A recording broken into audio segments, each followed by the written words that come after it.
সত্যি সামনে আসতেই শ্রাবণকে অনেক বড় পুরস্কার দিল দাদু। সম্পূর্ণ জানতে ভিডিওটিতে একটি লাইক করে প্রথম থেকেই দেখতে থাকো। হ্যালো বন্ধুরা, টলিউড স্টুডিও পাড়া চ্যানেলে তোমাদেরকে স্বাগত। আমি মৌ হাজির হয়ে গেছি আপডেট নিয়ে। তো চলো শুরু করা যাক। গল্পের শুরুতেই দেখা যায় যে শ্রাবণ সবার সামনে সত্যিটা নিয়ে এসেছে।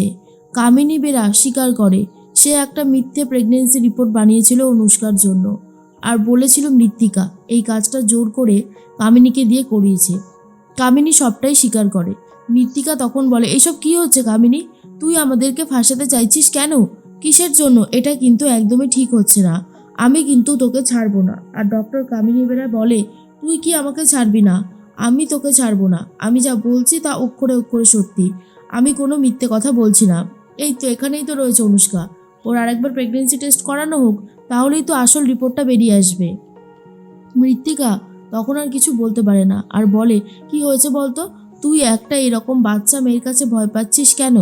আর তখন শ্রাবণ বলে, কারণটা আমি বলছি। ডক্টর কামিনী বেরা এর আগে আরও অনেক মানুষেরই অনেকভাবে সর্বনাশ করেছে, আর সেই সমস্ত প্রমাণ আমার কাছেও আছে। আমি এক্ষুনি পুলিশের হাতে তুলে দেব। যদিও আমি দেব, তবুও ওনাকে সত্যিটা স্বীকার করতেই হবে। ডক্টর কামিনী বেরা সবার সামনেই স্বীকার করে সে যেটা করেছে সেটা ভুল করেছে। সে আর কখনো এমনটা করবে না। এরপরেই দাদু বলে, আমি জানতাম আমার নাতিবাবু কোনো অন্যায় কাজ করতে পারে না। আমার নাতিবাবুকে যারা ফাঁসাতে চেয়েছে তাদের কঠিন শাস্তি হবে। হ্যাঁ, কঠিন শাস্তি পাবে তারা। তাদেরকে কোনোভাবেই ছাড়াছাড়ি করা যাবে না। এরপরেই ও মনে মনে ভাবে, শ্রাবণ আমার জন্য এত কিছু করেছে, আর আমি কিনা শ্রাবণকে এইভাবে বন্দি করে রেখেছিলাম। ভুল বুঝেছি, কথা শুনিয়েছি, ছি ছি ছি ছি, এটা একদমই আমার করা উচিত হয়নি। আর তখনই মৃত্তিকা বলে, কামিনী তোমার কি হয়েছে? তুমি এসব কেন বলছো? কিসের জন্য? আর অফিসার চলে এসেছে। তখনই অনুষ্কার বাবা বলে, এই যে অফিসার, আপনি চলে এসেছেন, খুব ভালো হয়েছে। আপনি তো শুরু থেকে এই কেসটাতে ছিলেন। আপনি এখন একটা বিচার করুন। এক্ষুনি এই মেয়েটাকে অ্যারেস্ট করে নিয়ে যান। এই মেয়েটা আমাদেরকে আমাদেরকে অসম্মান করেছে, এই বিয়েটা ভেঙে দিতে চাইছে। আর তখনই অফিসার বলে, তাই নাকি? আমি যতদূর জানি অন্যায়টা আপনারা করেছেন। একটা রেপুটেটেড মানুষকে আপনারা বদনাম করাতে চেয়েছেন। আমরা একদিন ওমবাবুকে জেলেও রেখেছিলাম। এখন তো আপনার মেয়েকে জেলে নিয়ে যেতে হবে। হ্যাঁ, ও মিথ্যে প্রেগনেন্সি নাটক করেছে, ও শাস্তি তো এবারে হবেই হবে। অনুষ্কা মনে মনে ভাবে, সর্বনাশ, এখন আমি কি করব? এখন কি করে বাঁচাবো নিজেকে? আর তখনই ভেঙ্কি বলে, নিয়ে যান অফিসার। ওর এই বাড়িতে থাকাটা আর হবে না। ও আমার ব্রোকে অনেক কষ্ট দিয়েছে। আমার ব্রো অনেক কষ্ট পেয়েছে। আমি আর এই কষ্টটা মেনে নিতে পারছি না। ব্রো তুই চিন্তা করিস না, আমরা সবাই তোর সাথে আছি। এরপরে অনুষ্কা বলে, শ্রাবণ, আমি তোমাকে ছাড়বো না। তুমি আমার এত বড় ক্ষতি করলে, তো শেষ মুহূর্তে এসে তুমি পুরো খেলাটা ঘুরিয়ে দিলে, তাই না? এরপরেই তখনই অনুষ্কা শ্রাবণকে মারতে গেলে শ্রাবণ ঠাস করে এক চড় মেরে দিয়েছে অনুষ্কাকে। আর যেটা দেখার পর সবাই খুব খুশি হয়। বিশেষ করে রানু আর সানায়া বলে, আর একটা দাও, আরও দুঘা ভালো করে দাও, ওর চড়টাই প্রাপ্য। ও যেই অন্যায়টা করেছে ওকে মারতেই হবে। আর তখনই শ্রাবণ বলে, শোনো, বড় বড় কথা বলবে না, বুঝতে পেরেছো অনুষ্কা?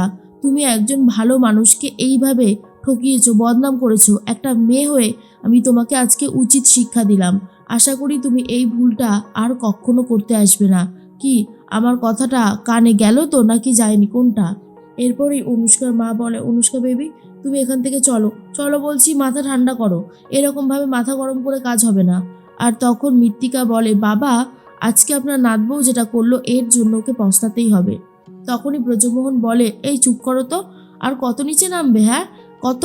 সারাক্ষণ শুধু মাথায় কুবুদ্ধি ভরে যাচ্ছে, কি করে মানুষের ক্ষতি করা যায়, কি করে এই পুরো বাড়ির সম্পত্তি, ডেয়ারির সম্পত্তি নিজের নামে করা যায়, তাই না?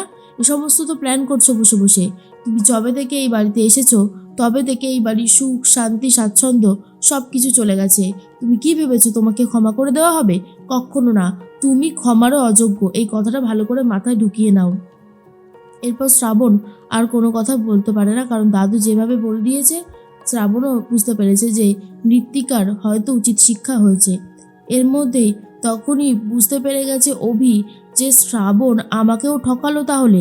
মানে আমার সাথে বলেছিল পালিয়ে যাবে, আর উল্টে এখন সবার সামনে সবটা বলে দিয়ে এখন তো ভালো হয়ে গেল। এখন আর ওকে কেই বা এই বাড়ি থেকে যেতে দেবে। বাহ, খুব ভালো হয়েছে, সবটা বুঝতে পেরে গেছি। কিন্তু শ্রাবণ, এই যে তুমি আজকে আমাকে ঠকালে, এর জন্য তোমাকে কিছু একটা দিতেই হবে। দেখো তোমার কি অবস্থা করি। অন্যদিকে দেখা যায় যে অফিসার তো নিয়ে যাচ্ছে অ্যারেস্ট করে। আর মৃত্তিকা তখন বলে, বাবা আপনি আমার কথাটা বিশ্বাস করুন। কিন্তু ব্রজমোহন মৃত্তিকার কোনো কথা শুনতেই চায় না। আর তখনই দাদু বলে, আজকে যদি আমি নাতবউকে সঠিক সময় না খুলে দিতাম বাঁধনগুলো, তাহলে নাতবউ কিছুতেই যেতে পারতো না। আসলে ওম তো বেঁধে গিয়েছিল শ্রাবণকে, ঘরের মধ্যে হাত পা বেঁধে রেখে দিয়েছিল। তখন দাদু এসেই ছাড়িয়েছিল শ্রাবণকে। আর সেই কথাটা দাদু সবার সামনে বলে দেয়।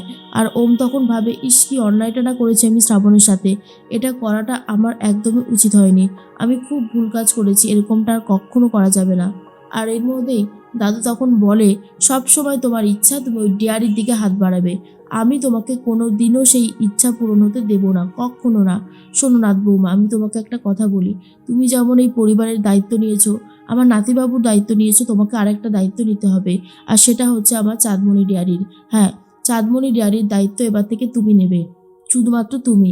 তখনই শ্রাবণ বলে, না না দাদু, এটা হতে পারে না, আমি এই বাড়ির কোনো দায়িত্ব নিতে চাই না, আমার মন থেকে যেটুকু ভালো লাগে আমি ঠিক সেটুকুই করি, কিন্তু কোনো কিছু আমাকে আমার হাতে অফিসিয়ালভাবে তুলে দিতে হবে না, তার কোনো প্রয়োজন নেই। কারণ আমার এই সমস্ত টাকা পয়সা বাড়ি গাড়ি সম্পত্তির ওপর কোনো ইচ্ছে কোনো ইচ্ছে নেই যে এই সমস্ত আমার নামে হবে বা কিছু, আমার এসব কিছুই চাই না।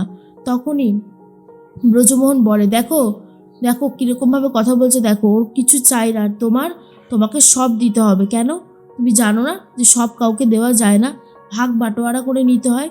সেই সমস্ত শিক্ষাই তো আসলে তোমার নেই, তুমি কি করে বা জানবে বলো? মৃত্তিকা বুঝতে পারে যে তাকে চরম লেভেলের অপমান করছে ব্রজমোহন।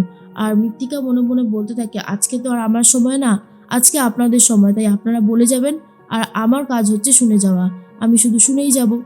তখনই অন্যদিকে দাদুর কথা শুনে প্রচণ্ড খুশি হয়ে গেছিল রানু, আর বলে, সত্যি শ্রাবণ, তোমাকে আমরা ভুল বুঝেছিলাম, তুমি বাবার দেওয়া দায়িত্বটা নাও না, চাঁদমণি ডেয়ারির দায়িত্বটা তুমি নাও। কিন্তু শ্রাবণ নিতে চায় না, আর বলে, না কাকি, আমি এই সমস্ত দায়িত্ব নিতে চাই না, আমি যেমন আছি তেমন ভালো আছি, আমি তোমাদের সাথে থাকতে চাই, ব্যাস এইটুকুই, এর বেশি না। দাদু, তুমি আমাকে বিশ্বাস করলে কি হবে, মিস্টার ঘোষ আমাকে বিশ্বাস করতে পারে না, উনি আমাকে বিয়ে করেছে ঠিকই, কিন্তু উনি এখনও পুরোপুরি আমাকে কোনোভাবেই বিশ্বাস করে উঠতে পারে না, সবার মাঝখানে আমাকে কথা শোনায়, ভুল বোঝে। না হলে কোনো সুস্থ মানুষ এইভাবে একটা মানুষকে এরকম হাত পা বেঁধে ঘরে ফেলে রেখে যেতে পারতো? বলো না দাদু, পারতো? তখনই ব্রজমোহন বলে, নাতিবাবুর এটা ভুল হয়ে গেছে, নাতিবাবু তুমি কিন্তু অনেক বেশি ভুল করে ফেলেছো, এটা কিন্তু তোমার একদমই উচিত হয়নি করা, তুমি কিন্তু আমার নাত বৌমার কাছে ক্ষমা চাইবে, বুঝতে পারলে? শ্রাবণ বলে, ক্ষমা? উনি ক্ষমা চাইবেন তাহলেই হয়েছে, উনি কখনোই কোনো মানুষের কাছে ক্ষমা চায় না, উল্টে আরও তার উপর চেঁচামেচি করে, উনি আমাকে কোনোভাবে বিশ্বাসও করে না, কি মিস্টার ঘোষ, আমি ঠিক বললাম তো? আপনি সবার সামনে বলেন আপনি আমাকে বিশ্বাস করেন কি না। আর তখনই কোনো কথা বলতে পারে না, চুপ করে দাঁড়িয়ে সবটা শুনে যাচ্ছে।